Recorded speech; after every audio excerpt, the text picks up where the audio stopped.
On vous a menti. On vous a dit qu'il fallait une audience, des milliers de followers, une liste email gigantesque pour vendre quoi que ce soit. C'est faux. Et si je vous disais que votre plus grande force, aujourd'hui, c'est justement de n'avoir personne? Pas de bruit, pas d'attente, juste une page blanche. Restez avec moi, parce que je vais vous raconter une histoire, inspirée de faits réels, sur la manière de transformer ce vide absolu en votre plus grand atout. Dans les 14 prochaines minutes, nous allons déconstruire ce mythe ensemble. On va suivre le parcours d'une personne que nous appellerons Alex, qui est partie de zéro, je dis bien 0 abonnés, et qui a réussi à enclencher un mécanisme de vente sans jamais courir après la popularité. Nous verrons les 7 étapes précises de sa méthode, une méthode contre-intuitive qui va à l'encontre de tout ce que vous avez appris.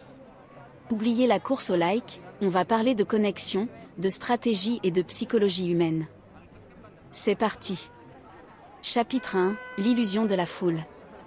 L'histoire d'Alex commence comme beaucoup d'autres.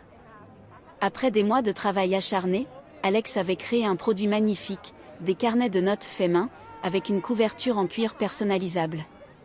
Fier de son œuvre, Alex a fait ce que tout le monde conseille de faire. Créer un compte sur les réseaux sociaux. Poster de belles photos. Utiliser les bons hashtags. Et puis, rien. Le silence absolu.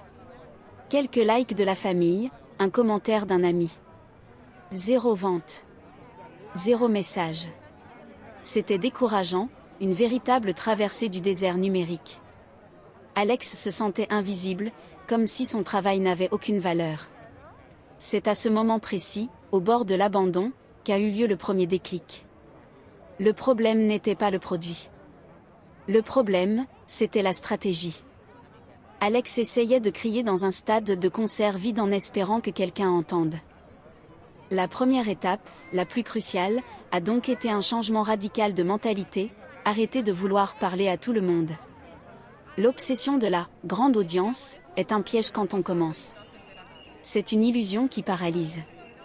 La véritable question n'est pas « comment toucher des milliers de gens », mais « comment toucher une personne, mais la bonne ».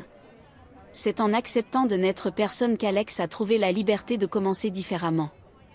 Chapitre 2, la puissance de l'un. La deuxième étape découle directement de cette révélation. Arrêtez de penser en milliers. Pensez en un. Qui est la personne unique sur cette planète qui a le plus besoin de ce que vous avez? Pas un groupe, pas une démographie. Une personne. Donnez-lui un nom. Imaginez sa journée. C'est votre client zéro. Pour Alex, ce fut Clara. Alex a imaginé Clara, une jeune autrice qui se bat avec son premier roman, qui adore l'odeur du papier et le contact du cuir, qui cherche un objet inspirant pour y coucher ses idées. Alex n'a pas cherché Clara sur Instagram. Alex est allé là où Clara passerait son temps. Des forums d'écriture confidentielle, des petits groupes de lecture en ligne. Et là, au lieu de vendre, Alex a écouté. Alex a lu les messages de Clara, ses doutes, ses blocages. Un jour, dans une conversation, Clara se plaignait de ne trouver aucun carnet qui lui donnait vraiment envie d'écrire. C'était le signal. Alex n'a pas envoyé un lien publicitaire. Alex a envoyé un message privé, sincère et personnalisé. Bonjour Clara, j'ai lu ton message sur ta recherche d'inspiration. C'est drôle, parce que je fabrique des carnets exactement pour des gens comme toi. Ça ne coûte rien de regarder, mais je pense que ça pourrait te parler. Le message était humain. Il n'y avait pas de pression. Et Clara a répondu. Elle a visité le site, et elle est devenue la toute première cliente. La vente numéro 1. Le point de départ de tout. Cette première victoire a prouvé une chose, il est infiniment plus puissant de créer une connexion profonde avec une seule personne que de toucher superficiellement un millier de gens. Mais trouver cette première personne n'est que le début. Le vrai secret, c'est ce que vous faites juste après cette première vente. C'est là que tout se joue. Chapitre 3, la stratégie du chuchotement. Après la vente à Clara, l'instinct d'Alex, comme celui de tout le monde, aurait été de lui demander un témoignage public, un avis 5 étoiles, un post sur ses réseaux. Mais Alex a fait l'inverse. Alex a compris que la confiance est une chose fragile et intime. Au lieu de demander à Clara de crier, Alex lui a demandé de chuchoter. Quelques jours après qu'elle ait reçu son carnet, Alex lui a envoyé un message simple: « Je suis tellement content que le carnet te plaise. Ma question est un peu inhabituelle, mais je préfère les relations humaines aux grandes campagnes de pub. En pensant à tes amis ou tes contacts, y aurait-il une seule autre personne qui, comme toi, trouverait une vraie valeur dans ce que je fais? Si oui, une simple mise en relation privée serait incroyable. Pas de demande de partage public. Pas de pression. Juste une invitation à partager une découverte avec quelqu'un de confiance. » Clara, ravie de son expérience, a immédiatement pensé à son ami Marc, un dessinateur qui se plaignait toujours de la qualité de ses carnets de croquis. Elle les a mis en contact. Et voilà. Vente numéro 2. C'était la stratégie du chuchotement. La confiance se transmet bien mieux d'une oreille à l'autre que sur une place de marché bondée. Cette approche a permis de créer une base de clients non pas sur du volume, mais sur de la confiance pure et des relations authentiques. Chaque nouveau client était une porte d'entrée potentielle vers le suivant, de manière organique et personnelle. Chapitre 4. Emprunter la confiance, pas les audiences.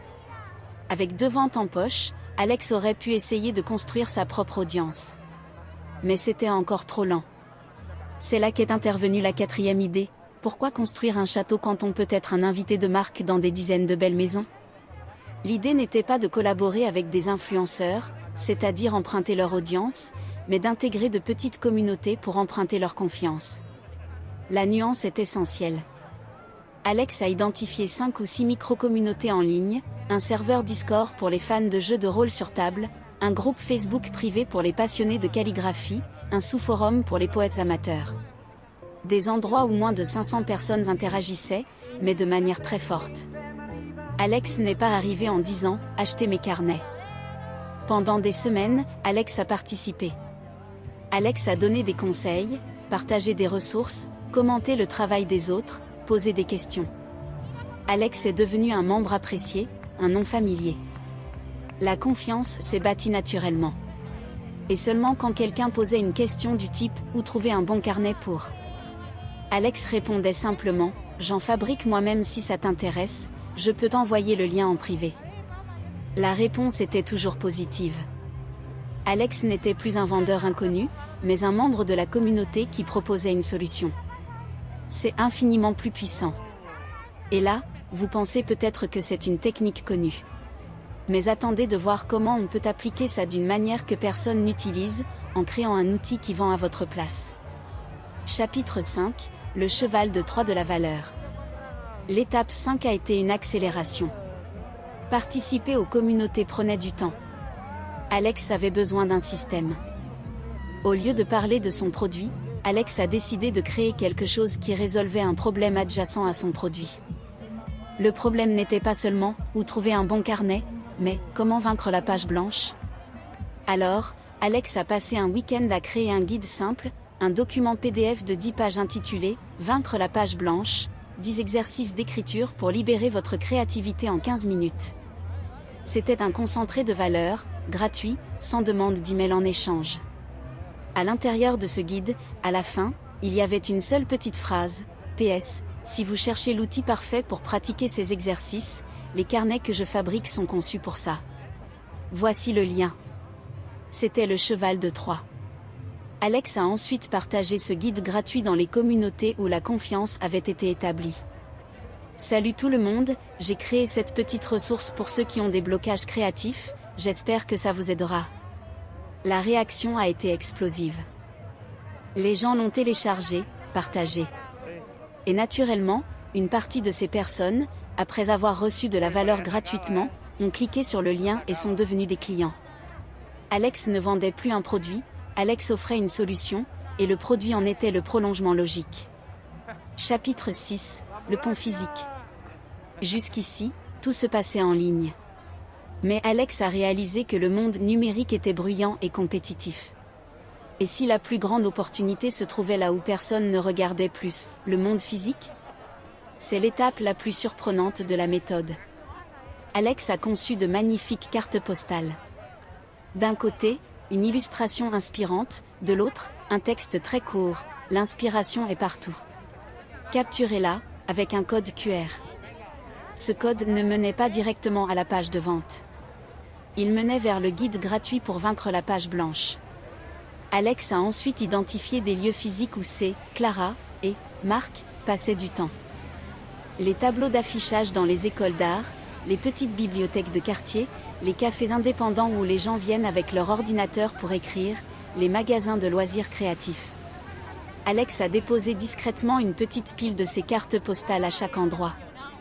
Ce n'était pas de la publicité agressive, c'était une découverte, un objet de curiosité.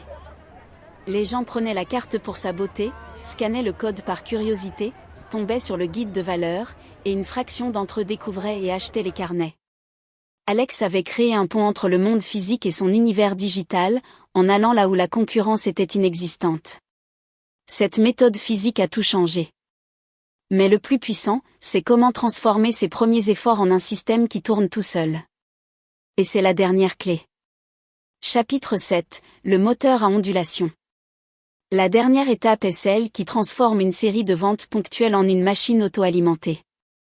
Alex a compris que la meilleure vente est celle que vous n'avez pas à faire vous-même.